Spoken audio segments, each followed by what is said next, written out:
Ole, ole, ole, ole Romeni. Ole, ole, ole, ole Romeni. Ya. Assalamualaikum warahmatullahi wabarakatuh. Apa kabar, teman-teman? Semoga teman-teman selalu sehat ya, selalu bahagia dan selalu mendapatkan keberkahan gitu ya dalam hidup ini. Kenalkan gue Ajay, gue si netizen yang suka ngebahas bola.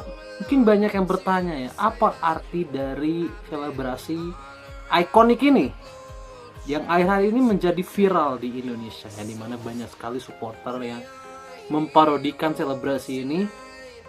Luar biasa, bahkan ada yang velocity pakai ini juga ya,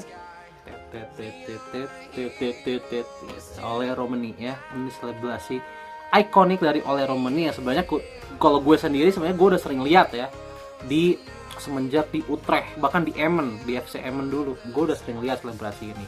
Tetapi mungkin karena banyak yang baru melihat permainan oleh Romeni di timnas Indonesia sehingga ini menjadi viral selebrasi ini gitu ya, gini kan.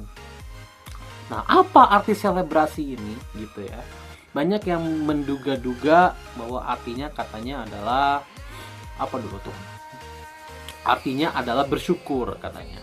Tapi oleh Romeni sudah bilang di salah satu konferensi pers ketika ada yang mempertanyakan soal selebrasi ini, makna dari selebrasi tangan di dagu ini gitu ya, tangan di dagu ini adalah jangan pernah menyerah.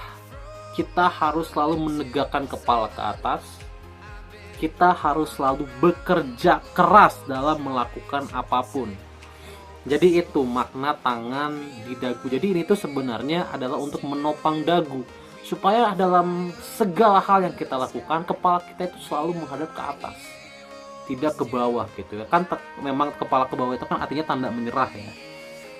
Tapi ke atas itu adalah tanda bahwa kita tuh optimis, kita mau bekerja keras untuk mendapatkan segala hal yang kita inginkan, dan kita bisa berjuang dalam situasi-situasi sulit gitu. Kita senantiasa selalu berjuang dalam situasi-situasi sulit. Jadi itu adalah makna menegakkan kepala ala oleh Romeni gitu ya. Dan ini menjadi, kalau kalian lihat di TikTok, di Instagram gitu, sekarang ini selebrasi ini menjadi trademark, menjadi banyak, mungkin bisa menyaingi selebrasi see you dari Cristiano Ronaldo ya. Sekarang mungkin banyak sekali mungkin orang-orang SSB bakal mengikuti selebrasi ini. Kita lihat ya berseliweran di sosial media nanti ya, anak-anak SSB, anak-anak yang nanti main bola di lapangan mini soccer gitu ya, bakal banyak yang akan berselebrasi seperti ini, dan ini akan menjadi ikonik. Ya gue nggak tahu ya ini bakal menjadi ada hak cipta, ada hak ininya atau enggak gitu ya, ada hak kepemilikannya atau enggak. Karena tidak ada satu, gue kalau ngelihat ya, tidak ada satupun pemain di dunia yang melakukan selebrasi ini. Hanya oleh Romeni saja yang melakukan selebrasi ini. Wih, ikonik sekali lah ini selebrasi ini ya.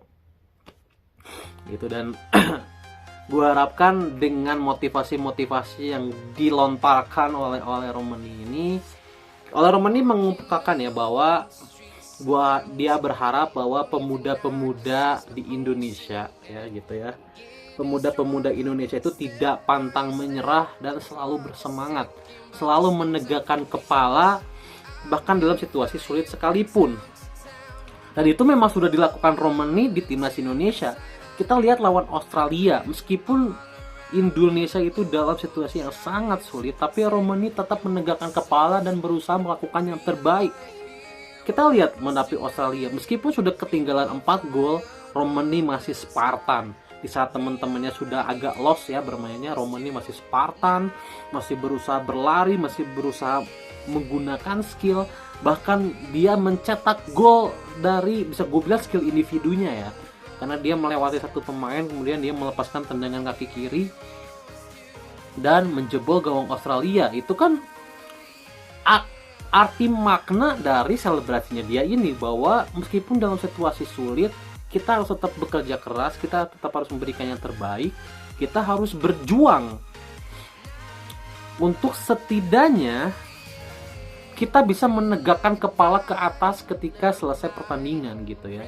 Kita ibaratnya meskipun kalah, kita kalah terhormat lah ibaratnya gitu. Kita kalah karena sudah berjuang sampai akhir. Kita kalah karena sudah berjuang dengan 200% kekuatan kita. Jadi itu makna selebrasi dari Ole Romani.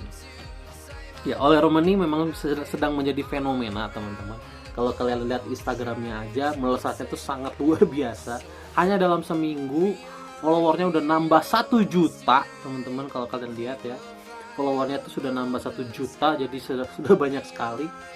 Banyak sekali yang mengapresiasi kerja keras dari Ole Romani, bahkan tidak hanya di Indonesia, tapi pandit-pandit luar negeri pun di Asia, di Belanda, banyak yang mengapresiasi debutnya Ole Romani. Karena benar-benar meskipun Ole Romani ini bisa gue bilang datang di umur yang sudah 24 tahun ya sekarang ya. 24 tahun gitu ya. Tetapi dia ibaratnya tidak terlalu memperlihatkan kalau dia besar di Belanda, dia lahir di Belanda, besar di Belanda gitu ya. Dia tidak terlalu memperlihatkan itu gitu, dimana dia benar-benar melakukan segalanya ini untuk timnas kita. Kan kita tuh di awal kita mau menaturalisasi dia tuh, kita tuh kan sempat meragukan ya, teman-teman akui aja ya, kita tuh kan sempat meragukan. Kalau kalian mengikuti kisahnya Ole Romani, kisah naturalisasinya ya, dimana kan dia 2 tahun terakhir ini menjadi rumor ya kan, naturalisasinya ini, dimana ada yang bilang dia tidak akan datang, ada yang bilang dia katanya dia bahkan tidak ada darah Indonesia, ada yang bilang seperti itu ya. Bahkan ada yang bilang juga kalau Romani ini sebenarnya tidak punya keinginan untuk membela timnas Indonesia, tetapi melihat kerja kerasnya sekarang di 2 pertandingan awal, itu mematahkan semua anggapan-anggapan yang terjadi di beberapa bulan kemarin sebelum dia menjalani proses naturalisasi gitu ya, di tahun kemarin lah. Itu benar-benar mematahkan semuanya. Dan ini menjadi angin segar, jujur-jujuran aja, ini menjadi angin segar. Mudah-mudahan Romani adalah orang yang memang kita cari-cari selama ini. Karena kita tahu Erick Thohir sudah mendatangkan banyak pemain berkualitas, tapi tidak imbang. Kenapa? Karena yang datang pemain belakang semua ibaratnya gitu kan. Pemain tengah sedikit, pemain depan sedikit. Pemain belakang seabrek gitu ya. Hampir 10 pemain mungkin pemain belakang gitu yang datang gitu ya. Nah sekarang dengan datangnya Romani, semuanya menjadi balance. Dan gue harapkan Romani tidak mengalami cedera ke depannya. Karena bisa gue bilang Romani ini belum ada penggantinya, belum ada pelapisnya. Sekali lagi, Romani ini belum ada penggantinya, belum ada pelapisnya yang sekelas dia ya.